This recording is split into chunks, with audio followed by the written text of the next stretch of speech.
नमस्कार साथियों, एक और नई पॉडकास्ट में आप सभी का स्वागत है। तो हमारे साथ है भूप सिंह जी। तो सबसे पहले तो आपका बहुत बहुत वेलकम कि भाई धन्यवाद सर। काफ़ी दिनों में महाशय जी पधारे हैं। आषाढ़ के महीने में पधारे हैं भाई साहब।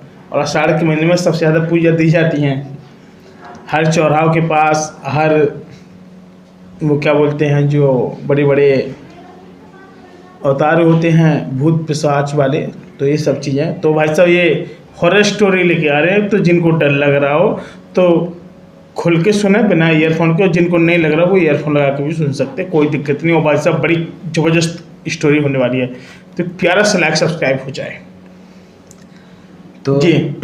शुरू कीजिए सर। मेरी एक मामा थी, उनकी शादी हो गई थी। तो मामी ने बताया कि 2-3 साल उनकी शादी हो गई थी। तो अब एक दिन ऐसी भूत की कहानी सुना रही थी, सुन रही थी। तो मामी ने बोला, जो मेरी मामी थी उसी ने बोला कि मैं तुमको आज एक कहानी सुनाना चाहूँगी। तो हमने बोला ठीक है सुनाइए। उन्होंने बोला कि मेरे गाँव है, उस गांव में एक मंदिर है, बहुत बड़ा मंदिर है। मैंने बोला मंदिर का नाम? उसने बोला मंदिर का नाम तो पता नहीं, क्योंकि वो मंदिर हमारे गांव से काफ़ी दूर है। अब मेरे शादी के 2-3 साल हो चुके, मैं दिल्ली में रह रहा हूँ, कि गाँव में अपने घर में, तो मेरे को नाम भी भूल गई उस मंदिर का। तो उसने बोला कि तो बताइए आप क्या सुनाना चाहेंगे। उसने बोला कि हमारे गाँव बहुत दूर मंदिर है। मंदिर उस टाइम का कि मौसम का टाइम था, कि मौसम बारिश होने का टाइम था। तो ये क्या हुआ कि ये मामी जब इनकी शादी नहीं हुई थी तो इनकी फैमिली जाती है उस मंदिर में पूजा करने। तो बहुत सी बारिश हो रही थी, काफ़ी तेज। तो जैसे ही ये मंदिर के पास पहुंचते हैं तो मंदिर का गेट एकदम खुला था, बहुत तेज हवा चल रही थी। तो अब ये मंदिर के अंदर जाते हैं, पूजा करते हैं, और ये पूजा करने के बाद बाहर आते हैं। अब ये 2-3 साल तक इसने ऐसा ही किया, और पता नहीं क्या हुआ अचानक से कि भाई मंदिर के अंदर भूत आ गया।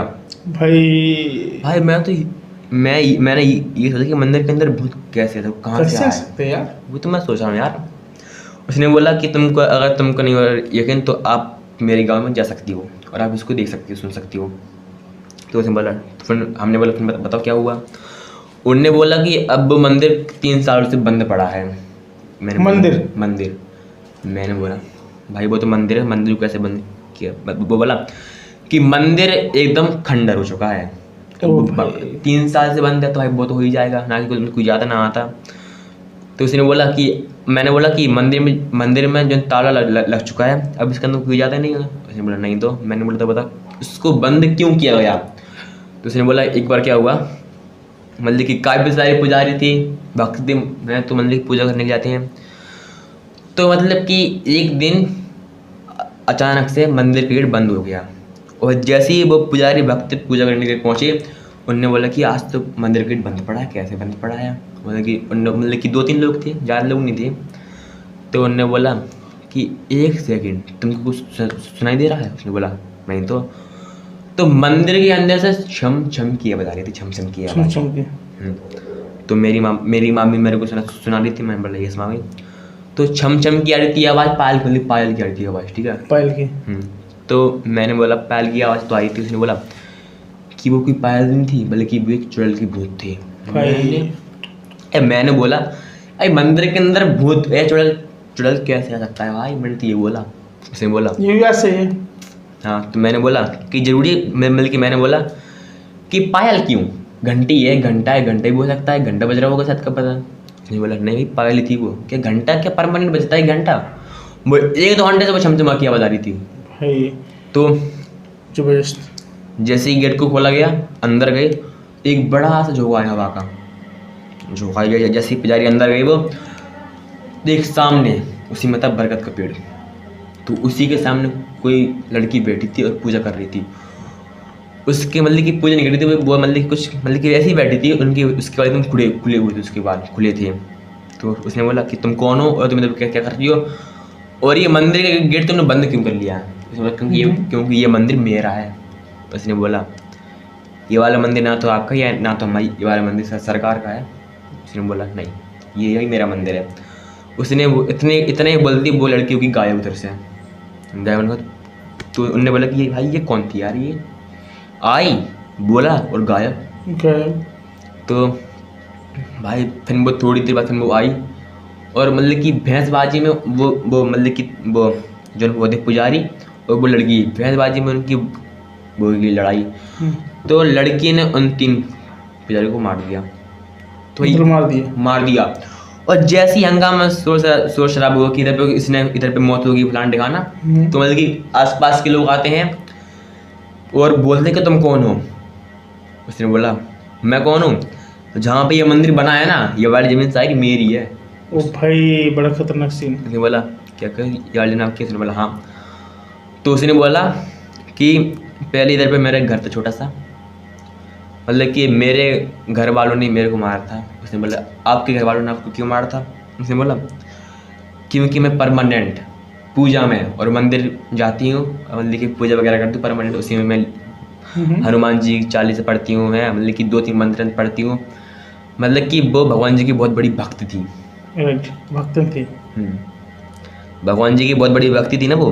तो मतलब कि अब उसके घर वाले उससे हो रहे थे परेशान, है ना, मतलब कि डेली जाना, अपन डेली शाम को 6-5 बजे आना, सुबह से निकल जाना। उसने बोला कि तुम जाती कहाँ हो? उसने बोला मैं जाती हूँ मंदिर।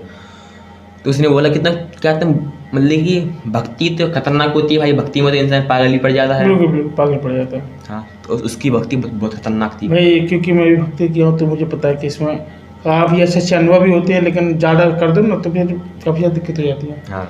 हम्म, तो क्या हुआ जब मतलब कि उसने बोला कि तू पागल पड़ गई है, तो उसको जबरदस्ती उसको अनाश्रम, मतलब कि वो होता है जहाँ पे लड़की को अकेला छोड़ दिया जाता है, तो ऐसा ही हुआ, उनने उसको घर से बाहर निकाल दिया। तो अब वो बेचारी भटकती भटकती मंदिर पहुंची। मंदिर में उसने बोला कि हे भगवान, ये मेरे साथ कैसे अन्याय हुआ है, बताओ। मन्नत मांगी। मन्नत मांगी। उसने बोला मैं आपकी भक्ति में मगन रहती हूँ और घर वालों ने मेरे से घर से बाहर निकाल दी, मतलब कि भाई पूजा करने में कोई पाप है क्या? उसने बोला राइट, बात सही है। हाँ, तो मतलब कि उसने ऐसे कुछ बोला। तो अब वो रोती रोती घर गई शाम को 6 बजे। उसने बोला क्यों तू फिर से आ गई? तो अब उसको रात को, मतलब कि रात भी हो रही थी बहुत ज़्यादा, उसने भी फिर उसको बाहर निकाल दिया। उसने बोला क्या तुम चाहती क्या, मैं तुम मेरे को घर से बाहर क्यों निकाल रहे हो? उसने बोला कि तू मंदिर नहीं जाएगी, अगर तू मंदिर जाएगी तो तू इधर पर नहीं रहेगी। उसने बोला ओके मैं मंदिर नहीं जाऊँगी। उसने ओके बोल दिया। तो मतलब कि वो गई। अब जैसे सुबह 5-6 बजे मूर्ति नहा ढारी और मंदिर चली गई। वो चोरी चोरी छुपके वो मंदिर गई और पूजा करने का दोबारा वो 6 बजे घर पहुंची। तो उसने बोला, तो उनके घर वालों ने बोला क्यों, हमने आपको मना किया था कि आप मंदिर नहीं जाओगी। तो उनने क्या किया, उन्होंने उस लड़की को मार दिया, क्योंकि उनको ना तो भाई उनके घर वाले भगवान को मानते थे ना कुछ करते थे, ना कि उनके घर में एक भगवान जी की फोटो भी नहीं थी। तो राइट, मतलब कि वो भगवान के, मतलब कि वो लोग भगवान को ज़्यादा नहीं मानते थे, और जिनके बेटे थे वो परमानेंट भगवान में मगन रहते थे, भगवान की लीला में। तो ये चीज़ होती है। तो भगवान जी इस बात से प्रसन्न हुए, तो जो लड़की होती है उसको मार दिया गया। बहुत खतरनाक कहानी है।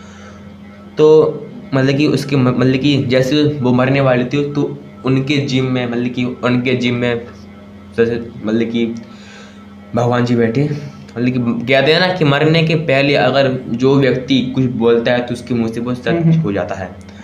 तो उसने बोला कि अभी तुम मेरे को मार रही हो, कोई बात नहीं, मैं तो भाई मैं तो भगवान जी की भक्त हूँ, मैं तो मंदिर में जाके मैं रह लूँगी, पर जिस तरीके से तुमने मेरे को निकाला है और मारा है ऐसे तुम भी तड़प तड़प के मरोगी, मतलब कि भटकते भटकते मरोगी तुम भी। तो फिर उस लड़के को मारा गया।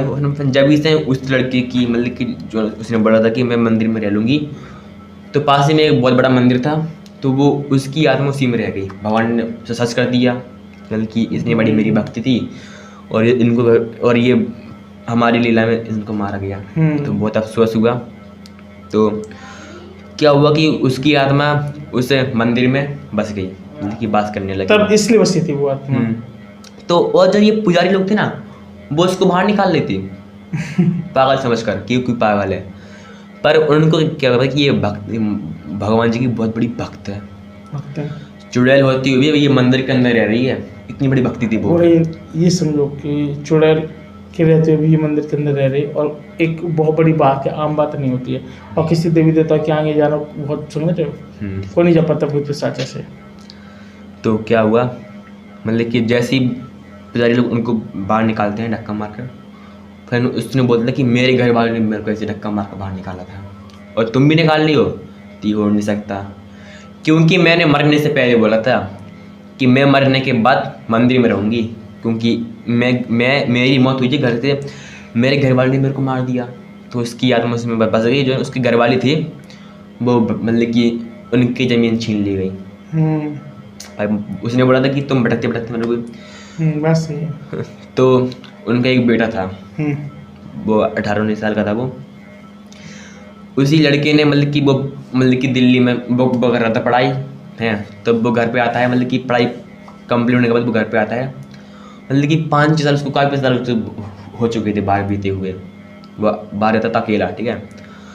तो क्या हुआ, तो जैसे ही वो घर पे पहुंचता है तो उसने बोला कि अरे वो मेरी दीदी कहाँ पे है। तो उसने बोला कि तुम्हारी दीदी अब नहीं रही। उसने बोला तुम क्या कह रही है, मेरी दीदी मेरे को, और मेरे को पता भी नहीं। तो उसने बोला यस। उसने बोला कैसे मरी। उसने बोला कि ऐसी बात है, भगवान की लीला में, इसलिए हमने उसको मार दिया। उसने भाई उसको, मतलब कि जो लड़का था वो कर रहा था, एक पुलिस की तैयारी कर रहा था वो, मतलब कि पुलिस में वो पुलिस की तैयारी उसकी होती कंप्लीट, तो एक पुलिस।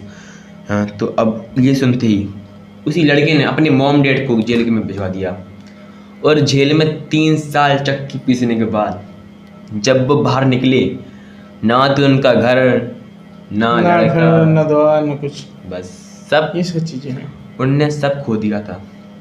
और फिर क्या होना था, क्या भटकते भटकते न जाने कहाँ से, भटकते भटकते न जाने कहाँ से क्या हो गया। बस यही है। तो साथियों, फिलहाल ये था आज का पॉडकास्ट। तो आपको बता दें कि इस प्रकार का और अधिक पॉडकास्ट सुनने के लिए हमारे चैनल को लाइक से सब्सक्राइब करें। और काफ़ी ज़्यादा टाइम भी हो रहा है, अभी 2:45 ही बज चुके हैं हम लोगों को, तो आप लोग बहुत ढेर सारा प्यार भी दीजिएगा। सारी रात हो गई यार शूट करते करते, तो कभी कभी आप लोग भी ढेर सारा प्यार जरूर दिया करो। और स्टोरी लाते हैं हम लोग, बड़ी मेहनत के साथ लाते हैं, तो कृपया करके एक प्यारा सा लाइक और सब्सक्राइब और वीडियो को शेयर जरूर करें। हम मिलेंगे पुनः एक और नए पॉडकास्ट में, एक और नए दिन की शुरुआत के साथ। तब तक के लिए नमस्कार।